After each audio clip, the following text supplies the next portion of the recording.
ప్రముఖ సంగీత దర్శకుడు ఏఆర్ రెహమాన్ విడాకుల విషయంపై గత 3 రోజులుగా సోషల్ మీడియాలో జరుగుతున్న చర్చలు అత్యంత జూబ్సాకరంగా ఉంటున్నాయి.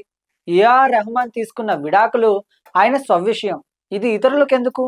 సోషల్ మీడియాలో ఆ విషయంపై చర్చ, రచ్చ ఏమిటి? ఆలోచిద్దాం. ఏఆర్ రెహమాన్ అసాంఘికంగా ఏమీ చేయలేదు. ఆయన విడాకులు తీసుకోవడం సంగీతపరమైన విషయం కూడా కాదు. కళకు సంబంధించింది కూడా కాదు. ఆయన విడాకులు తీసుకోవడం నేరము, వికృతము కూడా కాదు. ఏఆర్ రెహమాన్ సంగీతం చేసిన 'ఆడు జీవితం' అన్న సినిమాకు నిన్న హాలీవుడ్‌లో పురస్కారం వచ్చింది. ఇది మాట్లాడుకోవాల్సిన విషయం. ఇప్పటివరకు రెహమాన్ ఎన్నో జాతీయ, అంతర్జాతీయ పురస్కారాలొచ్చాయి. ఆయనకున్న అంతర్జాతీయ ఖ్యాతి ఎంతమంది ఇతర సంగీత దర్శకులకుంది? అసలు మన సంగీత తెలుగు దర్శకులు ఎంత మేరకు రాణించగలిగారు? రెహమాన్ కులం, మతం వల్ల, అసాంఘిక ధోరణి వల్ల ఎదిగిన వ్యక్తి కూడా కాదు. చదువు, ప్రతిభ లేకుండా రిజర్వేషన్లతో పొట్టపోసుకుంటూ, ఇతరుల్ని ద్వేషిస్తూ, ఇతరులకు, సమాజానికి హాని చేస్తున్న వ్యక్తి కూడా కాదు.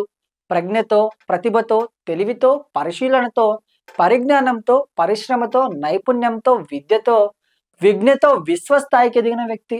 దేశ సంగీతాన్ని అంతర్జాతీయం చేసిన సంగీతజ్ఞుడు రెహమాన్. మన తెలుగులో పలువురు సంగీత దర్శకులు వచ్చారు. వాళ్ళు సాధించిందేమిటి? వాళ్ళెవరూ రెహమాన్ సాధించినవి సాధించలేదు. రెహమాన్ గణనీయమైన సామాజిక సేవ చేశారు, చేస్తున్నారు. ఆయన చేస్తున్న సామాజిక సేవ మన తెలుగు సంగీత దర్శకులు, ఇతర సంగీత దర్శకులు చేయలేదు. ఆయన ట్రస్ట్ ద్వారా ఎంతో వైద్య, విద్యా సహాయం చేస్తున్నారు. ప్రతిభ ఉన్న మురికివాడల పిల్లలను ఎన్నుకొని వాళ్లకు సంగీతం శిక్షణ ఇచ్చి, వాళ్ళ జీవిత ప్రమాణాలను మెరుగుపరిచి, వాళ్ళని గొప్ప స్థానాల్లో నిలబెట్టారు రెహమాన్. పలువురు కళాకారులను రూపొందించారు.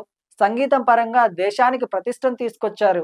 రెహమాన్ తన ప్రతిభతో, పరిశ్రమతో, దర్శనీకతతోనూ, ఆలోచన సరళితోనూ వేలాది కోట్ల రూపాయల సంపద ఉత్పత్తి చేయగలుగుతున్నారు. ఆయన సంపద పలువురికి బాట్వాడా అవుతుంది. ఎందరో రెహమాన్ వల్ల ప్రత్యక్షంగాను, పరోక్షంగాను జీవనోపాధి పొందుతున్నారు. ఇవాళ రెహమాన్ను తూలియాడనున్న వాళ్ళు సమాజానికి, సాటి మనిషికి, కళకు ఏం చేశారు, ఏం చేయగలుగుతున్నారు? రెహమాన్ విడాకుల విషయం ఎవరికి సంబంధించింది? ఇది మనలో ఎవరికీ సంబంధించింది కాదు. పోనీ అది ఎవరికి ఏ విధంగానూ హానికరమైనది కూడా కాదు. ఇవాళ అతి ఉన్నతమైన, అద్భుతమైన సంగీత కళాకారుడు శ్రీమాన్ మంగళంపల్లి బాలమురళీకృష్ణ వర్ధంతి. మనం స్మరించుకోవాల్సింది, మనం మాట్లాడుకోవాల్సింది బాలమురళీకృష్ణ గొప్పతనం గురించి, రెహమాన్ విడాకుల విషయం గురించి కాదు.